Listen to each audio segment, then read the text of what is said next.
బీసీలకు నిజంగా న్యాయం జరగాలంటే పార్లమెంట్లో రాజ్యాంగ సవరణ చేసి 9వ షెడ్యూల్ చేర్చడం ద్వారా మాత్రమే బీసీ బిల్లు అమలు అవుతుంది తప్ప వేరే మార్గం లేదు. తమ పరిధిలో లేని అంశంపై ఇప్పటివరకు 5 రకాలుగా మాటలు మార్చి పూటకో మాట మాట్లాడుతూ రాష్ట్రంలోని బీసీలను మోసం చేసే ప్రయత్నం చేస్తున్నారు. కేవలం బీసీ డిక్లరేషన్లు ఇచ్చి వదిలేస్తే సరిపోదు, డెడికేషన్ ఉండాలన్నారు బీఆర్ఎస్ వర్కింగ్ ప్రెసిడెంట్ కేటీఆర్. పెద్దలు మంత్రి గారు మాట్లాడుతూ ఒక మాట అన్నారు, అధ్యక్ష సీలింగ్ పెట్టారు అని. అధ్యక్ష దయచేసి నేను ఇది రాజకీయం కోసం మాట్లాడలేదు, కానీ కొన్ని విషయాలు ఎందుకంటే తప్పుదో పట్టించకూడదు అధ్యక్ష, ప్రజల్ని కానీ సభ్యుల్ని కానీ తప్పుదో పట్టించకూడదు. ఆ రోజు కమలాకర్ గారు కొంత మాట మాత్రంగా చెప్పే ప్రయత్నం చేసినారు. ఆ రోజు కాంగ్రెస్ ప్రభుత్వం ఆనాడు ఉమ్మడి ఆంధ్రప్రదేశ్ లో ఉన్నప్పుడు, కిరణ్ కుమార్ రెడ్డి గారు ముఖ్యమంత్రిగా ఉన్నప్పుడు, ఆ రోజు ఈ చట్టం ఏదైతే ఉందో ఉమ్మడి ఆంధ్రప్రదేశ్ లో పంచాయతీరాజ్ చట్టం కానీ మున్సిపల్ చట్టం కానీ వారు తెచ్చారు అధ్యక్ష. సుప్రీంకోర్టులో ఏం జరిగింది అధ్యక్ష? ఇంతకీ సుప్రీంకోర్టు 2010లో రాజ్యాంగ ధర్మాసనం అంటే కాన్స్టిట్యూషనల్ బెంచ్ సరిగ్గా దానికి మించిన బెంచ్ భారతదేశంలో ఇది లేదు. రాజ్యాంగ ధర్మాసనం ఆ రోజు ఒక తీర్పు ఇచ్చింది అధ్యక్ష. 50% సీలింగ్ ఇది కేసీఆర్ గారో తెలంగాణ ప్రభుత్వమో బీఆర్ఎస్ పార్టీయో పెట్టింది కాదు అధ్యక్ష. ఈ సీలింగ్ పెట్టింది సుప్రీంకోర్టులోని రాజ్యాంగ ధర్మాసనం. దాన్ని అతిక్రమించే అధికారం ఈ దేశంలో ఏ ప్రభుత్వానికి లేదు, కేంద్ర ప్రభుత్వానికి లేదు, రాష్ట్ర ప్రభుత్వానికి కూడా లేదు. ఉన్న ఒకే ఒక్క మార్గం అధ్యక్ష, ఒకే ఒక్క మార్గం. మనం పార్లమెంట్ లో అవసరమైతే రాజ్యాంగ సవరణ చేసి 2 పార్టీలు కనుక అనుకుంటే, ఇవాళ మెజారిటీ ఉన్నది బీజేపీకి, అక్కడ ప్రతిపక్షంలో ఉన్నది కాంగ్రెస్ పార్టీ. మాకైతే లోక్సభలో సభ్యులు లేరు, రాజ్యసభలో 4 సభ్యులు ఉన్నారు మాకు. కానీ ఇవాళ కావాలనుకుంటే బీసీలకు నిజంగా న్యాయం చేయాలి అనుకుంటే పరిధి అసెంబ్లీ కాదు అధ్యక్ష.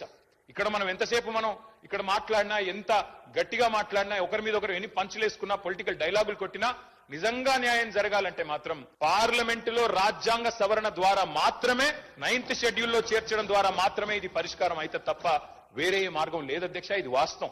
ఇది ముఖ్యమంత్రి గారికి తెలియదు, కేబినెట్ లో ఉండే మంత్రులకు తెలియదని నేను అనుకోను అధ్యక్ష, వారికి కూడా తెలుసు. కానీ వారు పాపం ఇరుక్కొని పోయినారు అధ్యక్ష. నేను వేరే ఉద్దేశంతో చెప్పట్లేదు. మీరేమనుకున్నారు అధ్యక్ష? బీసీ డిక్లరేషన్ పెట్టినారు అధ్యక్ష కామారెడ్డిలో. పెట్టినప్పుడు పాపం వారు ఏం చెప్పాలి? నిజాన్ని చెప్పడం, మేము కేంద్రంలో కూడా అధికారంలోకి వస్తే ఈ రకంగా చేస్తామని చెప్పి ఉండాలి. కానీ ఆదరబాదరగా ఏం చెప్పినారు? 6 నెలల్లోనే 42% రిజర్వేషన్ ఇచ్చేస్తాం అని చెప్పారు అధ్యక్ష. చెప్పిన తర్వాత ఇక్కడ బీసీ సమాజం నుంచి ఒత్తిడి పెరిగినాక ఏం చేయాలి అధ్యక్ష?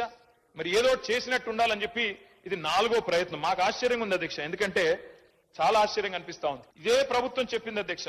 ఏం చెప్పారు మీరు? మొదటిసారి మేము రాజ్యాంగబద్ధంగా సాధిస్తామని మొదటిసారి చెప్పారు, ఒకసారి చెప్పారు. తర్వాత ఆర్డినెన్స్ ద్వారా వస్తామని ఇంకోసారి చెప్పారు. మరొకసారి పార్టీ పరంగా అన్నారు. ఇంకోసారి రాహుల్ గాంధీ గారు ప్రధానమంత్రి అయిన తర్వాత ఇస్తామన్నారు. మళ్ళీ ఈ రోజు మళ్ళీ బిల్ తెస్తా ఉన్నారు. అంటే ఒకటే పార్టీ 5 రకాలుగా మాట్లాడితే, 5 సందర్భాల్లో మాట్లాడితే ఈ రాష్ట్రంలో ఉన్న బీసీ బిడ్డలు చూస్తలేరా అధ్యక్ష? అర్థం చేసుకుంటలేరా మీ నిజాయితీని కానీ, మీ చిత్తశుద్ధిని కానీ? అంటే చిత్తశుద్ధి లేని శివ పూజ చేస్తూ ఇవాళ ప్రతిపక్షం మీద నెపం పెట్టి తప్పించుకుంటామంటే కుదరదు అధ్యక్ష. మేము ఇప్పటికి కూడా చిత్తశుద్ధితో చెప్తున్నాం, సిన్సియర్ గా చెప్తున్నాం, సంపూర్ణంగా స్వాగతిస్తాము. మీరే చెప్పారు, గౌరవ ముఖ్యమంత్రి గారు చెప్పారు అధ్యక్ష, ఇదే హౌస్ లో చెప్పారు మార్చిలో. ఏమన్నారు అధ్యక్ష? కేసీఆర్ ప్రభుత్వం ఉన్నప్పుడు కూడా 37% రిజర్వేషన్ స్థానిక సంస్థల్లో ఇవ్వాలి అని చెప్పి ఇక్కడి నుంచి బిల్లు పంపించారు పార్లమెంట్కి.